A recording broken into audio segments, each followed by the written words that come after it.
Friends, fans, and fellow Football Manager aficionados, it is my great honor and privilege to finally be able to say that I'm back and welcome to the show.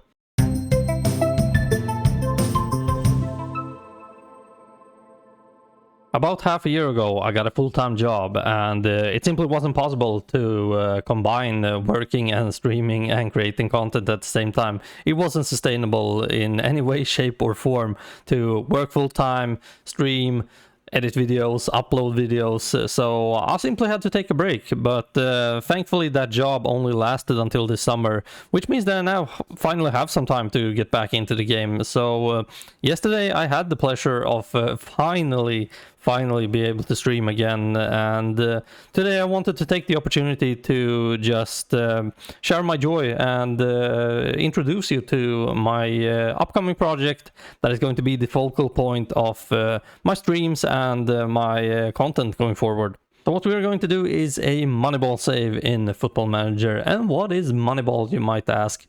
Well, it's a financial strategy that focuses on getting the most value out of your money when you build a team. So instead of spending big money on flashy, expensive superstars, we're going to use statistics and data that will help us find hidden gems, players who maybe aren't as well known, but on paper can perform just as good. It's a great strategy, especially for smaller teams who are trying to compete with bigger fish. Not only does it help you find competitive players, it also helps you build a sustainable economy over time, because the players that you buy are also supposed to be able to be sold further down the line for profit. That is the very short and basic version on what Moneyball is, but we are obviously going to go much more into depth about it further down the line. But the question is, how do we use Moneyball in Football Manager? Well, thankfully, there is a great tool developed by FM Data Lab that I'm going to show you just about now. Alright, so here's the homepage of FM Data Lab, and first of all I want to point out that they do have a section called Tutorials, and if you look a bit down to the left you can see Moneyball. So if you click on this, you're going to get a very thorough instruction on how to use Moneyball in Football Manager. So I'm not going to go through all of that. That's their thing to do, and I'm going to link their page in the description so you can check it out for yourself. What I'm going to do is just show an example on how I'm going to use it in this case on this save. So if we go here to the Moneyball tab, you can see that you can upload Moneyball files. So once again, check out their tutorial on how to do it properly. But I'm going to upload my little test file here just so I can show you how I'm going to use it. And here's what you get when you have done everything correctly in game and you have exported a page of players. These are all strikers that at a certain point I usually stop at 31st of May, because that's sort of the end of the season for most European leagues. I usually stop there. I go to the player search and I find all the players who are at least a little bit interested on going to my team. Then you export all that data, and then this tool does the job on its own. So here you can see we have 541 players who are interested to join our club. These are all strikers as well. That's what I filter them to in game. But how do I find the best performing strikers in this bunch? I mean, I can't individually look at 541 players just to try and find the best one. I need to use statistics and data to find the one that I want. So my tip is to go up here to show chart.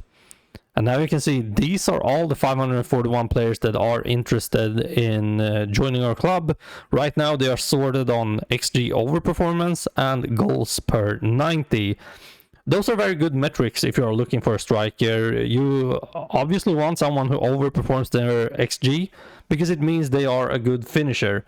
So for example, let's say I want a player who has overperformed his XG by 5 goals. The chart is then going to exclude all the players who don't have a score of 5 or more when it comes to XG overperformance. Then we have goals per 90, like I said, also a good metric for a striker. You want someone who scores regularly. So, for example, let's say I want someone who has scored 0.4 goals per 90 over the season. Well, that's pretty much everyone, so make it 0.5. And then you can see the chart takes out some players once again. We're left now with 20 players. then you maybe want to think a little bit about the Moneyball approach. Like I said, you want to build a sustainable economy long term. So ideally, you would actually want players who you can sell for profit further down the line. Now, Umut Nair is 32 years old. Jon Bautista is 30 years old. Realistically, we should try and find a younger player. So what you can do then is you can go to filters. And you have all those different categories here. And what we want to focus on is player info in this case. We want to find someone who's maybe 27, 28 years old at most, because that gives us an opportunity to sell the player further down the line. So if we put the age max at 28 and then we just shut the filters down, you can now see that we have 10 results left. It has excluded all the players who are over 28 years old and aren't within the threshold of these statistics. So now you can see the best overperformer in XG is Diego Aznar, 22 years old, from the Spanish second division.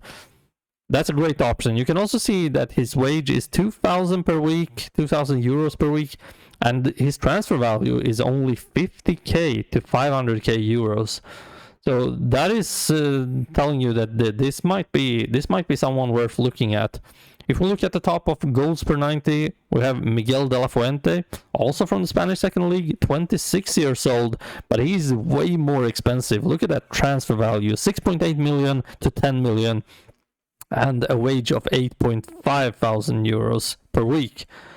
But how do you differentiate a player playing in a big league compared to a player in a smaller league? How do you compare their statistics in a fair way? Well, FM Data Lab has considered everything and has an option here called League Multipliers.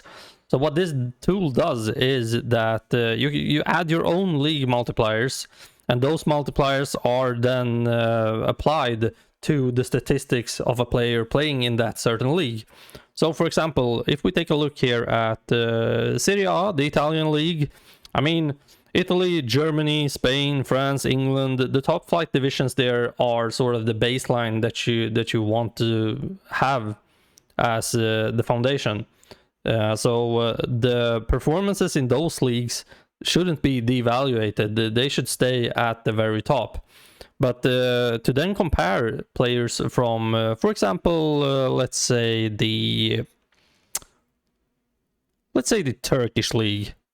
I put the multiplier on that league to 0.96, which means that all those metrics that this tool collects, all those statistics, they're going to be multiplied by 0.96 for a player in the Turkish league, whereas it wouldn't change at all for a player in Premier League, for example. And this is to make a fair assessment. I mean, the Turkish league is still a very strong league, but it's not as strong as Premier League, Bundesliga, the top 5 leagues in Europe, so to speak. So that's why I've added all these league multipliers, so that we can make a more fair assessment of the players within the tool that play in different leagues.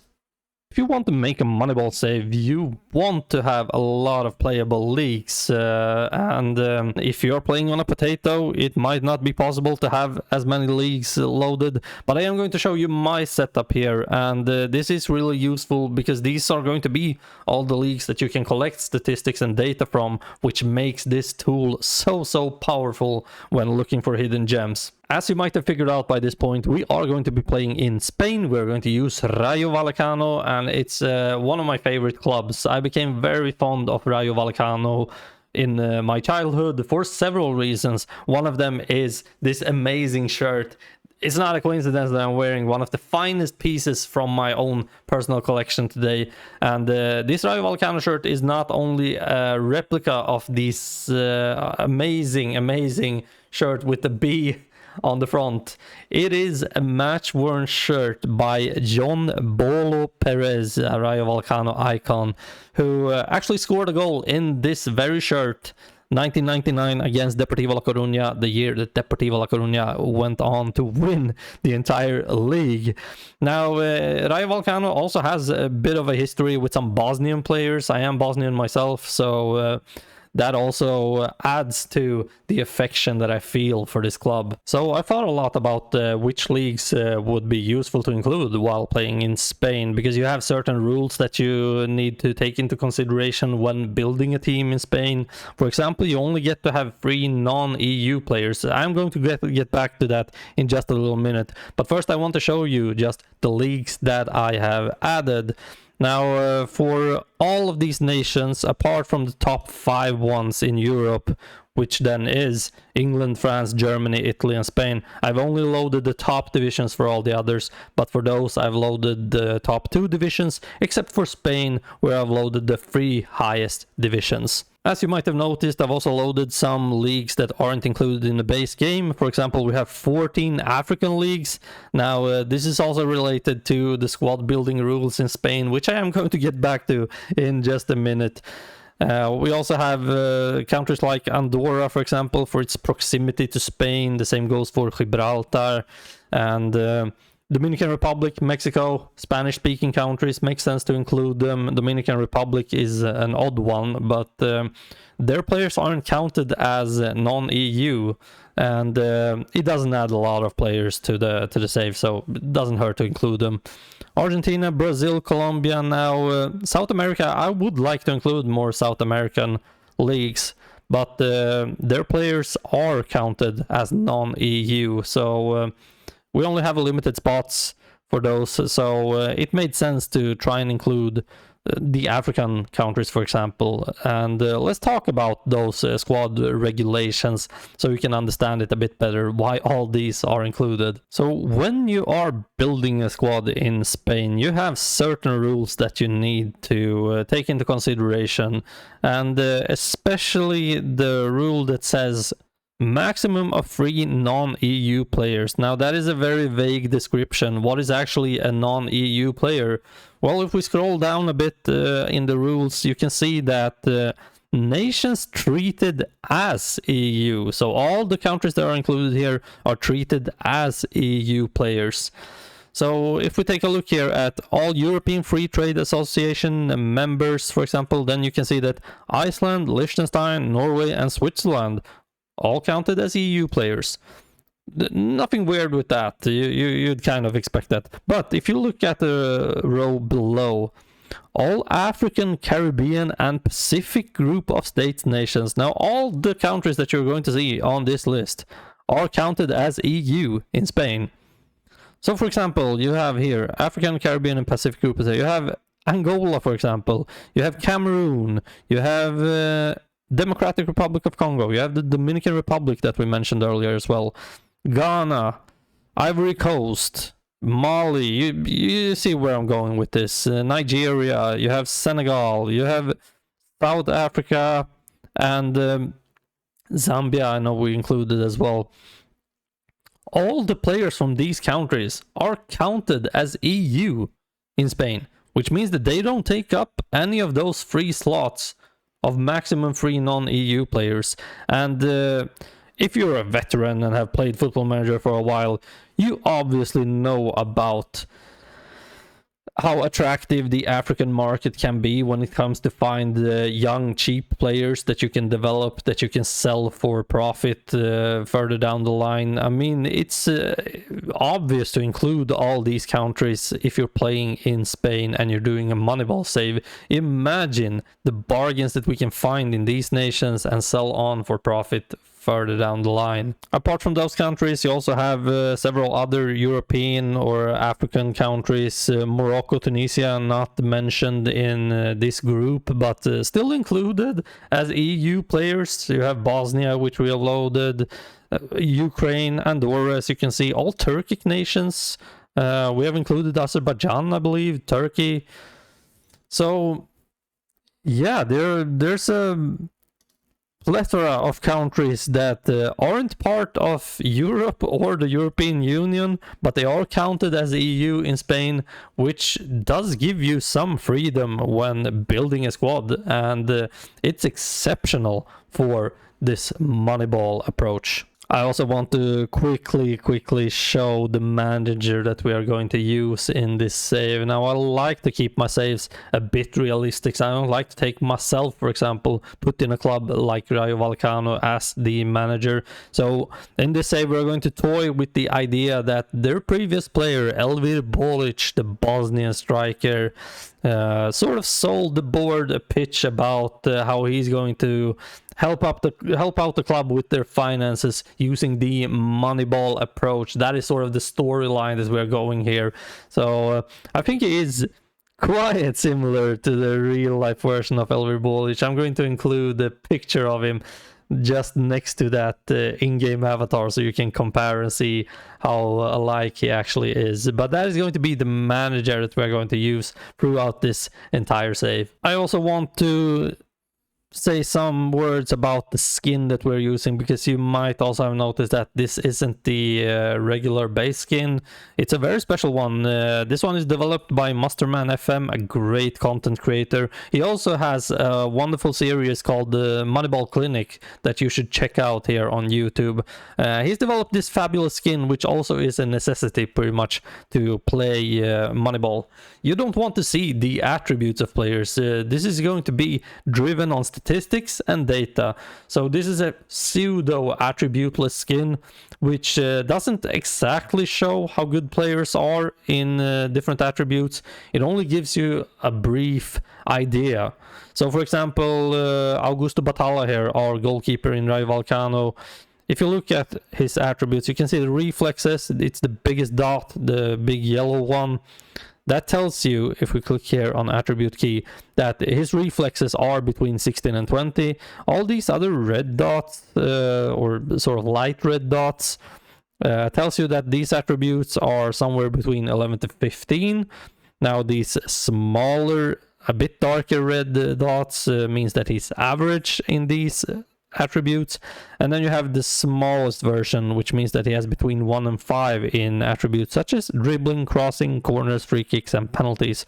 So a pseudo attributeless skin which gives you an idea on what they are good at, but doesn't tell you exactly how good they are at it. And I think that is a key element in playing a Moneyball save. You don't want to look at attributes. You want to use statistics, you want to use data, and as the season progresses, because we haven't played a single league game yet, this chart here is going to develop as well. Let's see if we can find someone who actually has a chart already. Let's take Taha Ali, for example. Here you can see he has a developed chart because they have already played a bit through the season. You can see he has 18 appearances, 4 goals, 4 assists. This is his chart compared to all positions. You can then narrow this down. He's a winger, so you might want to compare him to, let's say, attacking midfielders, for example. Then you'll get a different chart. So this is how good he is percentile wise against other attacking midfielders. So yeah, that's a very, very important point in a Moneyball save, to actually have at least pseudo attributeless skin that doesn't tell you too much about the stats. Of course, it's good to have a small hunch on what players are good at, but not too much in detail as the base skin would give you. Alright, I believe that is pretty much it. Now you know everything about my upcoming project, this Moneyball save with Rayo Vallecano. It's going to be great fun. I've already streamed the first part of it. The entire VOD is out for public view, so I'm going to link it down below if you just want to see us take the first starting steps in this save.